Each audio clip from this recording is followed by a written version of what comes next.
Good afternoon, class. This is Drew Stegall. I am super excited because this weekend is the midterm. There will not be a weekly quiz, but this midterm will open up at midnight tonight and will be closed at midnight on Sunday night. To be more precise, it'll close at 11:59 on Sunday night. So don't let it get that close. I would recommend that you do it within your class time tomorrow. Today, we are going to do the midterm review, just kind of a wrap up of what we've done this first half of this semester. Before I get started, let me tell you about the future and what's coming up. This Monday coming up, you will be doing your informative speeches. If you've missed your personal experience speech, if there is time at the end, then you'll be able to make up at the end. But if not, we will have to push it back to the next Monday, which is the Lego game, which I'm super excited about. That does come out of your participation grade. It's a lot of fun. It's a good communication practice game. It opens up a lot of discussion, so it is fantastic. So as a reminder, I need you guys, if you have a question or a comment or a smart remark or anything like that, you have to instant message me through the course, okay? It's up at the top. It's a little envelope.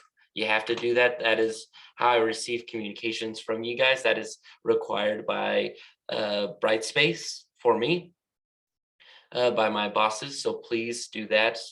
If you cannot get that to work or you can't figure it out, you could talk to me in class or you could talk to Miss Moore. So today's going to be really short because we are talking about the midterm. We're just going to review the basic information.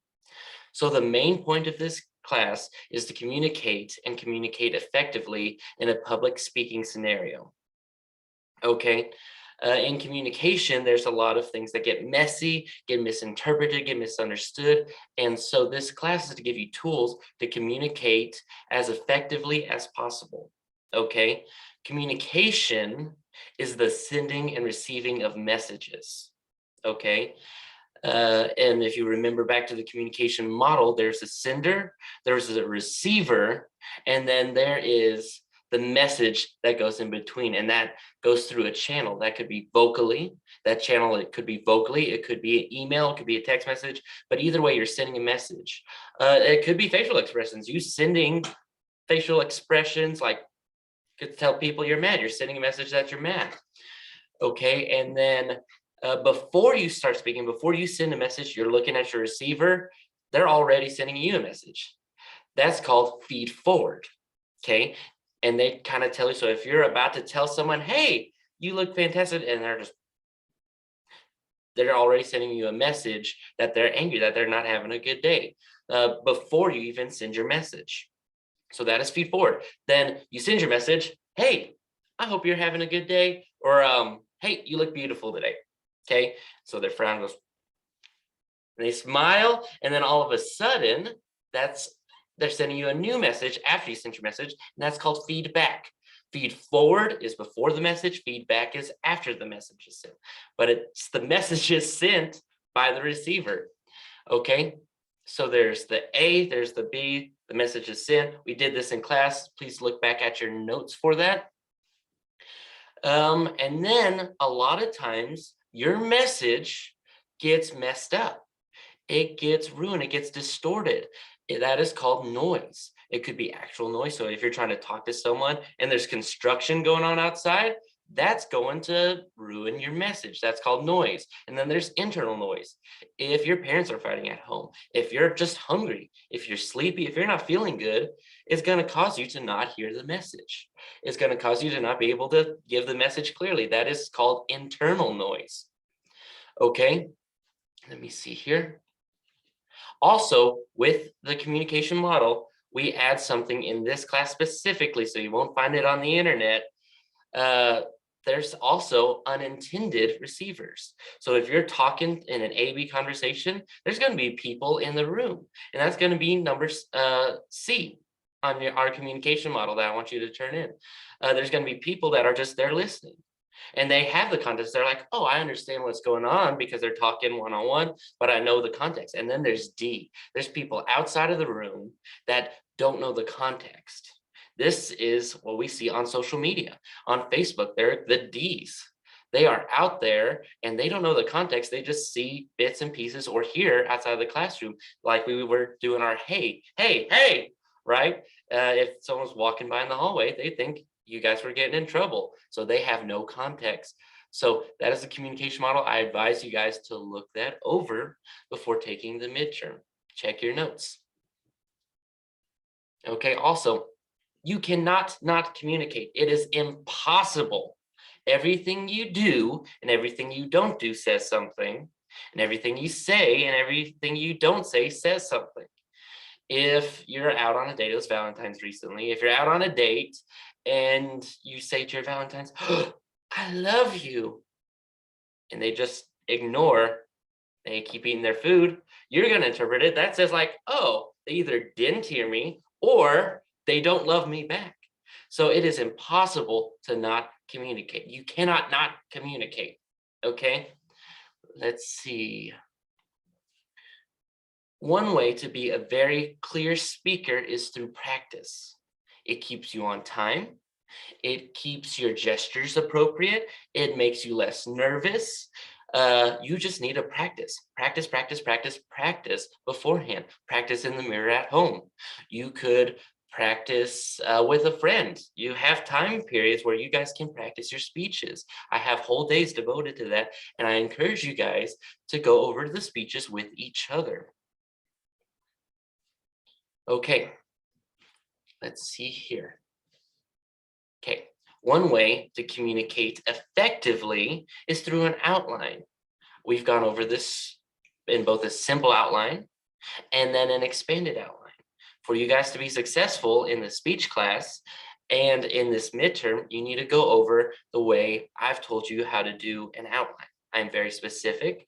After you graduate from this class, once you're done with this class, you could forget how to do this outline, but for this class, I'm going to be very specific in how you do an outline. So I encourage you to look at the examples that I've provided. I encourage you to look over your notes and the video that I've posted about how to do both a simple and expanded outline. Okay. Let's see, let's go over some other things that really make a speech clear and not distracting. First, there's a couple different kinds of speeches you can give. There's a manuscript speech, and that's where you've had it written out word for word, and you say exactly what's on the sheet. You don't want to do that for this class. It's boring because you sit there and you don't make eye contact and you read it. There was a point in it a long time ago, back when the newspaper was really the only form of mass communication. So they could take that speech exactly word for word and give it to another town, another city. And there was a point for that. It's also good to have a manuscript if you need to be very specific. Like, I don't know if you noticed, there's the Ukraine versus Russia. They need to have certain details written out word for word, and that I wouldn't want it memorized because they might mess it up. So manuscript is written out word for word and read word for word. What we do in this class is called a memory speech, okay, where we write it out beforehand and we get it all planned out. And then when it's time to give the speech, we have an outline that helps us remember what we were talking about.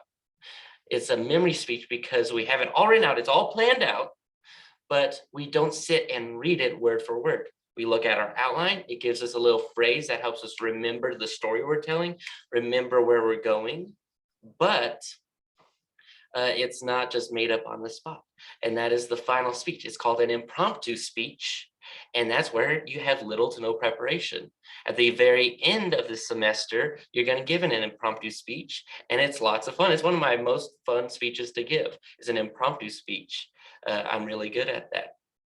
So impromptu speech is a speech given with little to no preparation. You can't remember things because you haven't created it to have a memory for it. Okay, now let's talk about what you do during your delivery. Gestures are hand movements, okay? You want to have a balance. You don't want to have too many because it's distracting. You don't want to have your hands in your pockets because it's distracting. You want to have a good amount of hand gestures. Gestures is hand movements. Your volume needs to match your setting. You can't be too loud, otherwise people will cover their ears. You can't be too quiet, otherwise people won't hear what you're saying. Okay. So that's volume. Pitch is the highness or lowness of how you speak. A monotone speaker means they speak in the same pitch, kind of like Eeyore, where they just keep talking and it doesn't go higher, doesn't go lower, it just talks at the same level. So a good example is like if you're excited, your pitch might get higher. It's like, hey, I'm real excited. If you get sad, your pitch would be a little lower, a little darker, sadder. So that's pitch. So you could have a high volume where you're really loud, but really dark, really low pitch, or you could be really high and really quiet. So that's the difference between pitch and volume. Okay, ethics is integrity in speaking. This is a school, so no cussing here. You could have a really deep, really powerful, informative speech, but you got to know your audience. So we're here in Texas, right? We'd want to not offend people in any way. So for your speeches, this is a dual credit Frank Phillips College speech class. You don't have to solve world hunger in a day. So for your informative speech, for your persuasive speech, it doesn't have to be heavy hitting stuff because that has a tendency to get on people's bad side. But go for it. If you want to, you can always talk to me. I could help you word it in a way that's not gonna ruffle feathers here, okay? We could talk about voting, that'd be fun. But have integrity in speaking. Don't have name calling. Don't say racial slurs. I mean, have integrity in speaking, okay? Enunciation is well and good speaking. That could be grammar. It could be how words are just said. It has to be well, good speaking. One of the worst things about enunciation is if you say like and a bunch. So enunciation is well and good speaking. Pronunciation is how you say a word. And that changes from region to region. I had a trip to my relatives in East Texas, and they say things completely different. They say van and battery, and they have a bunch of different ways of saying words like battery. Sorry if any of my relatives happen to see this on YouTube. I love you guys. But it changes from region to region. It's okay to have a difference. Just know your audience. So if you want to sound educated and you're going to a different place, you're going to want to lose some of your local pronunciation of words. Okay.